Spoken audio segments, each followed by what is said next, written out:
So now we're going to talk about Vic. So Vic is short for victory. Before I got Vic, I knew I was getting her. Somebody I knew got some horses from the Purina Research Barn because they were sponsored by Purina. They offered Vic to me. Her name was not Vic. She didn't have a name. Her registered name is Six's Star Cutter. She is by Six's Pick. He passed away. He was a stallion at the 4-6's ranch. She was AI. She was born at the Purina Research Barn. And I mean, basic, halter trimming, feet, stuff like that, but nothing. She wasn't started, and I got her as a 3-year-old. So her name is Vic. I decided before I got her, her name was going to be Victory, in short, Vic. So Vic now is at 1 year bred, and I am like, what the heck is going on? A week before her 1 year bred mark, she started leaking milk.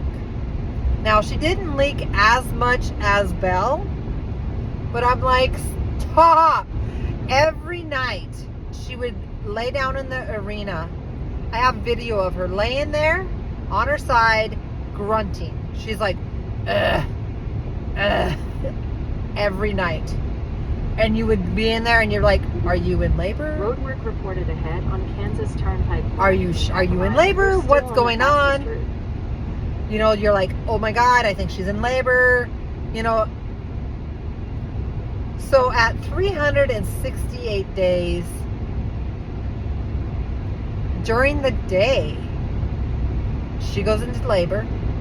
I was coming home from my parents' house or from town. I think I was at my parents' house, and I was looking at the camera when I was driving, and I was like, Vic was in a stall. Reported ahead on Kansas Turnpike North in half a mile. You're still on the fastest. I was I turned the radio down. I was driving, and I had her in a 16x16 stall in the main part of the arena, and all the mares and foals were out in the main part of the arena, but they're all standing in front of the stall, like surrounding her, right? Just staring at her. And I couldn't see what was going on, but I could tell she was laying down, and I was like, oh crap. And this is like at 4 o'clock. I think it was like 4 or 5. Okay, so it's June 18th, 10 days after Cho's baby was born, and Vic's in labor, and it's like 4:30, 5 o'clock. So I get to the barn, and I go in the stall, and she's laying down, and she is drenched with sweat. Like, there is not a dry spot on this mare. And I was like, oh crap. So I go to the back. We got 2 legs and a nose, front legs. Thank goodness. I'm like, okay. And she's pushing and pushing and pushing. So I grab a hold of the front legs, and I just keep gentle pressure on it. So when she pushes, it's not going back in. And she pushes and she pushes. And it didn't take a lot of time. Came out relatively smooth. But I tell you what. Normally, when a mare is 12 months pregnant, a lot of times the foals are small. It's just normal for some reason. Not Vic's. Vic's baby is huge. Vic's baby came out a bay paint, flashy, like big filly. The other thing is, a lot of times when they're overdue, I swear they're typically colts. This was a filly. And I'm like, all right, perfect. So excited, right? Vic gets up, and the placenta doesn't come out, which is no big deal typically within 5 hours. Like, then you got to get them out because they will get sick. So we're like, okay, so the baby is huge. Like, this is a huge filly. Birthing wasn't easy, but it wasn't extremely hard, because once she started coming, she came. So I'm like, baby's not getting up.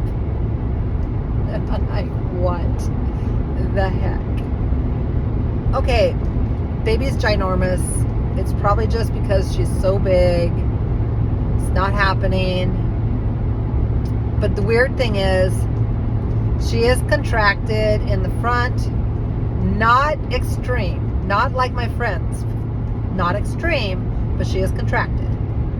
I believe this was on a Friday. I have to look up the date. So it was June 18th. Anyway, might have been a Thursday. Anyway, so she's contracted, but not horribly. But weird, she's really weak in the hip. She didn't get hip locked. So you're like, what the heck? So anyway, I milk Vic. I feed the baby. Baby is nothing like the other babies. The baby, this ginormous filly, bay, flashy, lots of white on her, gorgeous, really cute baby.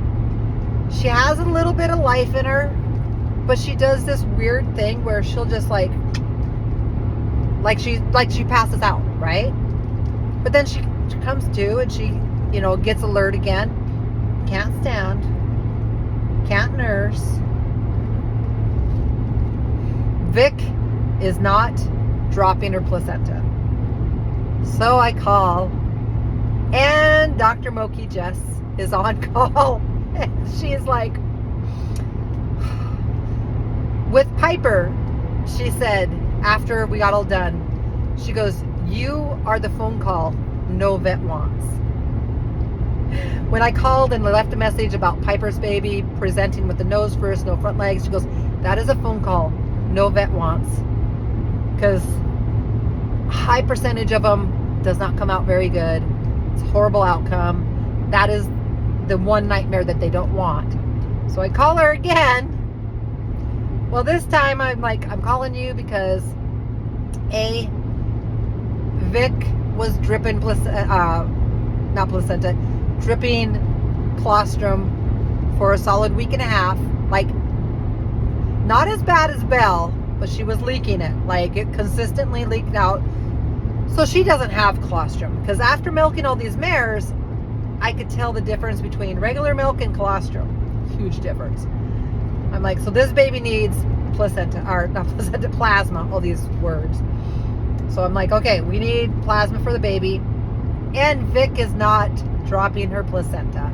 I had a halflinger mare not deliver her placenta, and we had to take her in and infuse her, give her oxy, all the stuff and things, and get it out. So off to the vet we go. I think it's like 10 o'clock at night, and my daughter and son-in-law come with and help. And this baby, she's alert, but then she does these weird things where she just like passes out. But then she's alert. She can't stand. She's huge. Like, with all the other babies we were able to like manhandle.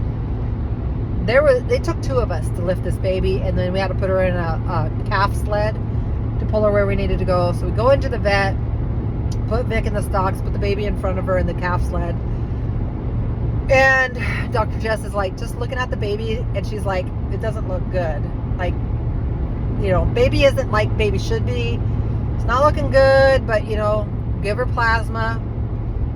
You give her a chance, right? And then she starts working on Vic.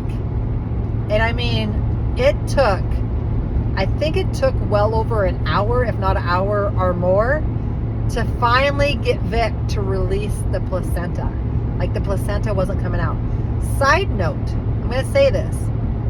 With Cho, she delivered her baby and she laid there, right? And the baby stayed basically halfway in Cho. Like, her back legs were still kind of in her, and she did not break her cord. She just laid there for the longest time. I mean, like minutes, right? And then finally, Cho stood up, the placenta came out, baby broke the cord. With Vic's baby, she came out and her cord broke. And so with that being said, with that knowledge of knowing, she didn't get to lay there and absorb nutrients and blood from the placenta before the cord broke. And I do believe there is a thing to that. I believe she missed out on a lot of nutrients that would naturally transfer from the placenta. It's just like with humans. If you delay the cord clamping, they say it's so much better for the baby. I do believe that for the horses too. So finally we get Vic to release the placenta, and we get that all out, and then we give the baby plasma, and we go home, and I'm milking Vic, and I'm feeding baby every 2 hours. And I can tell you this, I did want to cry, because I was able to like push the feedings every 4 hours with Forrest, because he was nursing off a Piper, and I had to start back over at 2 hours. And I was like, oh, I don't know how people do it. I mean, obviously I did it for a month and a half, 2 months, but that is so hard. It is so hard. So with Vic's baby, we had to give her plasma a couple more. We checked her IgG 2 days later, and we gave her plasma again. And we checked Cho's baby. I never did tell you that. And her IgG was great. What that test does is just to see if they have the good antibiotics that they get, antibodies that they get from the colostrum. So anyway, Vic's baby was low, of course, not surprised, because she didn't get colostrum. So we had to give her another round of plasma. And guess what? She starts getting diarrhea. And she gets the horrible diarrhea that Hero had. So IV port, IV drugs, like the best of the best. And we start that. And then in the middle of that, we're, mind you, I'm feeding her every 2 hours, milking out Vic. Vic did get mastitis twice in the month and a half, 2 months. And so I had to treat that. And luckily she's really good. And I caught it early. Like, I caught it early. I seen it. I knew it was going to happen. So we started treating for it right away. Caught it. Great.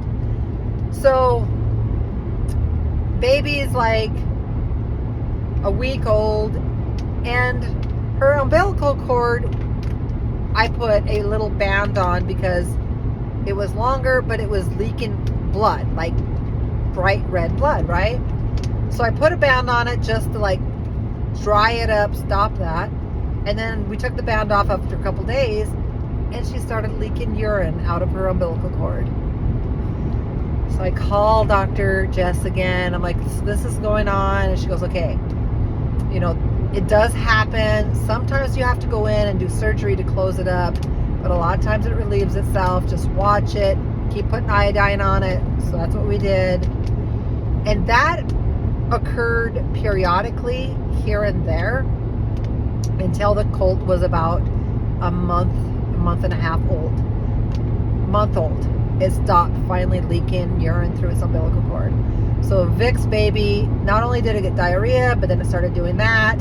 It was just like one thing after, but I can tell you this. Vic's baby had a desire to live like none other. If all foals had the desire to live like that foal did, we would never lose a foal. Horses are unique. Actually, all animals are unique. When there's something wrong with them and they're born that way, they don't know it's not normal. We know it's not normal. They don't. They don't think that something's wrong with them. They live their life as it shows, right? Like as what they get. They have no qualms about it. This is normal. So Vic's baby, I think I went in like 5 days old, and I'm like, okay guys, like her contracted front legs, they're getting better. One of them's worse than the other, but the other one's getting really good. But there's something going on with her hip. I don't know what it is. Something's going on in the hip. So we took her back in, I think it was when we were giving her the plasma, and the vets are like, it was really swelled. And they thought, well, maybe it's an infection in the joint, but she has no signs of infection in her blood work.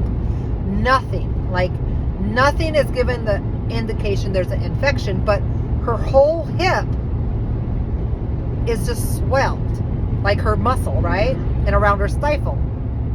They do x-rays. Stifle looks good. Okay, so we did x-rays. Stifle looks good. The joints look good, but there's massive swelling around. So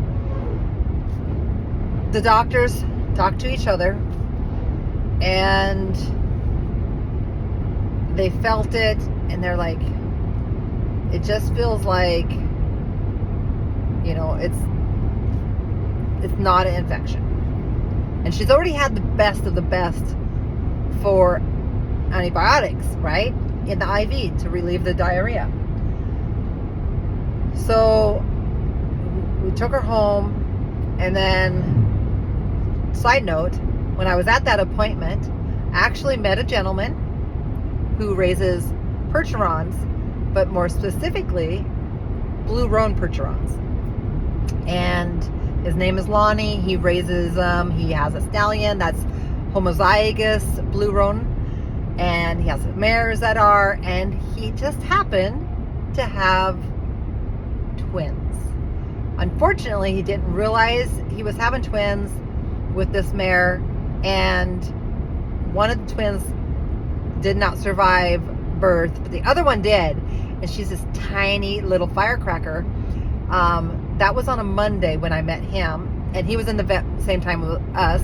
And Vic's baby is bigger than his percheron baby that was a twin, and this little baby's a firecracker. But Mama, his mom, he didn't realize it because there was placenta on the ground. She retained placenta, so that's what he was in there. The mare was septic, very sick, but she did survive. Her name is Nash.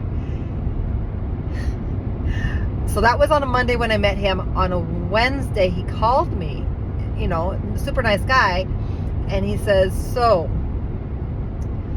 hey, this is Lonnie. We met at the vet clinic. I had the percheron. I have a question. And so this was the week before 4th of July. He goes, I'm actually leaving town for a week, but my mare's not ready to come home, and I really don't want to put her out and just have the old rancher neighbor come check on her. You know, this is he loves his horses severe, like this is his heart horse. And the foal is doing really good, but mare was still getting treatments. And he goes, is there any way you could take and watch my mare for like 10 days? And of course I said, absolutely.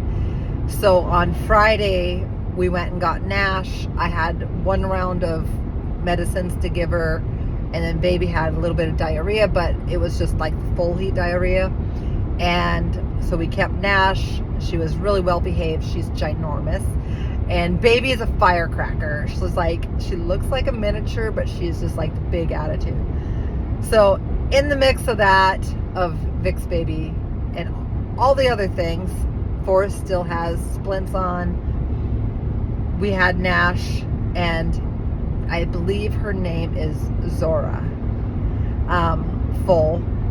And so we had them for 10 days. They were super well behaved, super easy to take care of. And Lonnie was able to come get his baby and mare when he got back after the 4th of July. So Vic's baby still wasn't doing great.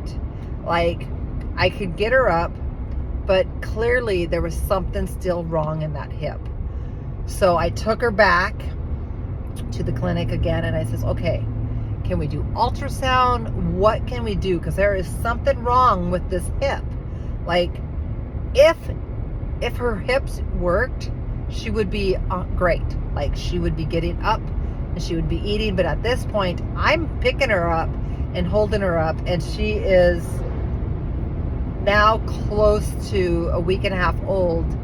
And so they did do an ultrasound, and they found that she had a torn muscle in that hip. And it was one of the big muscles. And they could feel it. They found out the ultrasound. And with the ultrasound, they also could see the swelling was actually blood. And so they're like, it takes a long time for muscles to heal. So this is a time thing, right? And in the meanwhile, this baby has this huge desire to survive. Like, she is a fighter. She sits up, she's perky, she's happy to see you, she eats her bottle well. And then about 2 weeks in, she catches pneumonia. And so I treat her for pneumonia. We get her through that. But in the meanwhile, I literally have to stand her up and hold up her hip so she can stand, because she wants to stand. And if you know how horses are created, they are meant to move. And so as you have a foal that's not getting up and moving, things are not forming correctly. So anyway, at about 3.5 weeks, she's able to get up with my assistance, and she's nursing. And she's nursing off of Vic, but I'm also supplementing her because I know she's not getting enough. And when she nurses off of Vic like lets out her milk, lets down, and milk is just pouring everywhere. Vic is kind of like a milk cow. She makes a lot of milk. So I'm still bottle feeding and doing that, and it's really hard because when you bottle feed, the filly will aspirate, and so it's just a constant battle of trying to find a balance. So after about a month and a half, she is standing pretty much by herself. Sometimes you have to help her, but she's nursing. I'm still bottle feeding to make sure she's getting enough. And then in the whole time, she's not regressing. She's progressing. It's not great. It doesn't look great, but she's not going backwards. She's getting up. She's eating. She has this desire to live like none other. She has no idea that she's crippled. She has no idea that her muscle's torn because she's never had a different life. So my big thing is, as long as she's progressing and not regressing, we keep going. Sometimes you hit a plateau, but as long as she's not going backwards, we keep going. So about a month and a half in, she's kind of plateaued. She's getting around the arena. She's moving around the arena, but things aren't great. Like her front legs are not straight, because of the time that she spent not moving, because they're designed to move. Her hip is getting stronger. It is 100% getting stronger, but it's still dropped. It's really dropped. She's lopsided. So I kind of mentally was preparing myself, and then right before she was 2 months old, I took her in, and I'm like, I need you guys to look at her. Like, there's things that are not developing right. Yes, she has a desire to live. Yes, she's getting around the arena. Yes, she is nursing on her own. But what kind of life will she have with her front legs not developing properly, and they're not contracted, but they're not right, with her back hip being dropped and that muscle being torn? Yes, it has healed, but it's never going to be right. It's never going to be able to carry the weight that it needs to. So at 2 months old, we chose to go ahead and put her down, because we could see that even though as much as she tried, it wasn't going to work. And so on August 13th, actually, so just over 2 months old, the 12th, we went into the vet clinic. I discussed it to him, and I told him, I'm like, we're not doing this in the trailer. We're not doing it at the vet clinic, because Vic is an excellent mother. I said, we're going to do this at my house, in the barn where Vic can be, and she can have her mares there with her, her squad, right? And so Dr. Jess came out, and we went ahead and put that filly down. Side note, this is how much that filly had a desire to live. Dr. Jess goes ahead, administers the drugs to put her down, and the filly keeps living. And she kind of looked at me like, oh my, she's like, I have never. So she gives her another dose, and finally she passes away peacefully. And then we just left Vic in there with her filly for like a few hours, and then put her out, and then went and buried the filly. But that one was a little hard. But at the same time, I have so much to be grateful for. With all the struggles that we had this year during foaling season, I did not lose my mares. And yes, we had to put one foal down. But it could have been worse. Without Hero being born first, there's a good chance that I would have lost Piper, and 99% chance we would have lost Forrest. And they are alive and they are thriving. And even with Vic, you know, if unfortunately it's one of those things that is out of our hands. I do believe that there is, what do they call it? It's something, the foal syndrome, where foals don't, like, they haven't been activated by hormones that the mom releases to get them to be, like, thrive. And I believe that was part of the problem with Vic's baby. Obviously, during birth, because it didn't happen after birth, either in the womb or during birth, something happened to that hip. But also something did not happen, like the right hormones were not released for whatever reason to activate the foal 100%, because there's times that she would just fall over like she's passed out. And I was watching a vet on TikTok who had a mini who discussed that, and it was like the severities of this. And obviously Vic's foal had a very minor severity of it, but not, you know, not severe. And you know, with Vic not releasing her placenta and then having to deal with that too, so clearly something wasn't quite right. But I was talking to another friend, and she said typically when her mares would go over to a year, the foals would be tiny. And I'm like, no, Vic grew that sucker huge. The one with the Percheron, he looked at my filly and he was like, that's the size my filly should have been. Like, that's how big that baby was. So we are very fortunate to not lose a mare, and to, unfortunately, yes, we had to put one foal down, but in the long run, we tried for 2 months and it wasn't working, and her quality of life would not have been well. And so we chose to honor her by doing the right thing. And that's something, unfortunately, part of breeding and part of the programs, that there's good and there's bad. And sometimes you get a lot of bad in 1 year. I discussed with the vets and I says, what is going on? Like, what the heck is going on with my horses? They're like, your mares look amazing. Like, we think it's just absolutely just shit ass luck, just crappy chance. It's like there's no indication whatsoever that it's because you're missing this or you need to add this to your program or whatever. So, you know, obviously when things like this happen, you're constantly looking at what can we do and what can we make it better. But and obviously moving forward, we will definitely do that. With that being said, as I said earlier, these 3 mares will not carry a foal again. They will be either ICSI'd or embryos. And at this point, I have looked into the price of embryos transfers, and I've looked into the price of ICSI. And I honestly believe I will be further ahead doing ICSI and having frozen embryos and choosing to put them in to reset mares than trying to do an embryo, flush it, put it in a mare.